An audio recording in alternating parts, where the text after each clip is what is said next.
త్రిపుర భైరవి, జ్వాలాముఖి దేవ్యాదుల పూజావిధి.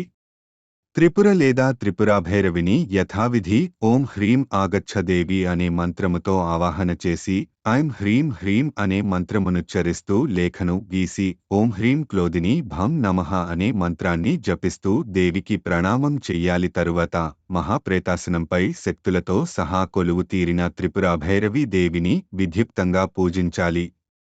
ఐం హ్రీం త్రిపురాయే నమః అనే మంత్రాన్నుచ్చరిస్తూ దేవి యొక్క పశ్చిమ, ఉత్తర, దక్షిణ, ఊర్ధ్వాది ముఖాలకు నమస్కారం చెయ్యాలి. ఓం హ్రీం పాసాయ నమః, క్రీం అంకుశాయ నమః, ఐం కపాలయ నమః ఇత్యాది మంత్రాలతో ఆమె ఆయుధాలకు నమస్కారం చేయాలి.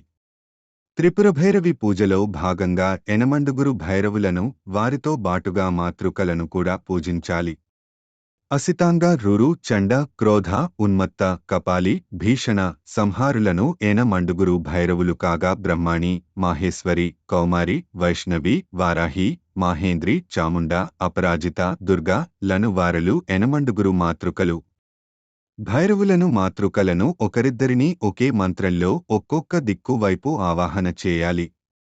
ఓం కామరూపాయ అసితాంగాయ భైరవాయ నమో బ్రహ్మాణ్యే అనే మంత్రంతో తూర్పు దిక్కులో అసితాంగ భైరవుని, బ్రహ్మాణీ దేవిని ఆవాహన పూర్వకంగా పూజించాలి.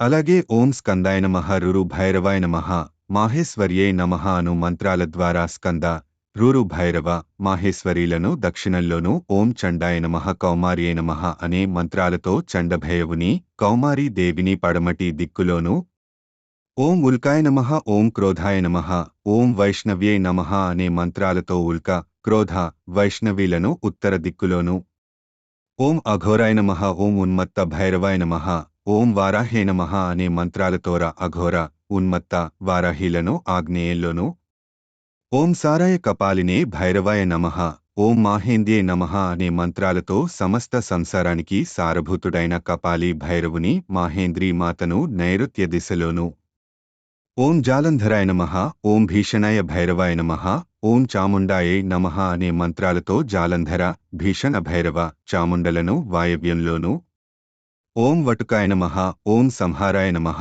ఓం చండికాయే నమః అనే మంత్రాలతో వటుక, సంహార, చండికలను ఈశాన్యంలోనూ ఆవాహన చేసి పూజించాలి. అష్టమాతృకలలో అపరాజిత, దుర్గా పేరు కనిపిస్తోంది.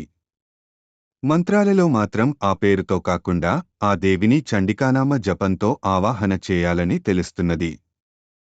తదనంతరం సాధకుడు రతిదేవిని, ప్రీతిదేవిని, కామదేవుని, ఆయన పంచబాణాలను పూజించాలి. ఈ విధంగా మొక్కవోని దీక్షతో ఎల్లవేళలా ధ్యానం, పూజ, జప, హోమాలను చేసిన సాధకునికి దేవి పలుకుతుంది. నిత్యక్లిన్న త్రిపుర భైరవి, జ్వాలాముఖి అను దేవీ రూపాలు సమస్త వ్యాధి వినాశకాలు. జ్వాలాముఖీ దేవిని ఇలా పూజించాలి. ముందుగా పద్మ మండలాన్ని వెలయించి దాని బాహ్య దళాల్లో క్రమంగా నిత్య, అరుణ, మదనాతుర, మహామోహ, ప్రకృతి, మహేంద్రాణి, కలనాకర్షిణి, భారతి, బ్రహ్మాణి, మాహేసి, కౌమారి, వైష్ణవి, వారాహి, మాహేంద్రి, చాముండ, అపరాజిత, విజయ, అజిత, మోహిని, త్వరిత, స్తంభిని, జృంభిణి, కలికాదేవిలను పూజించాలి. తరువాత పద్మమధ్యంలో జ్వాలాముఖిని యథావిధిగా పూజించడం ద్వారా అన్ని విషాలను, సర్వదోషాలను దూరంగా పారద్రోలవచ్చు.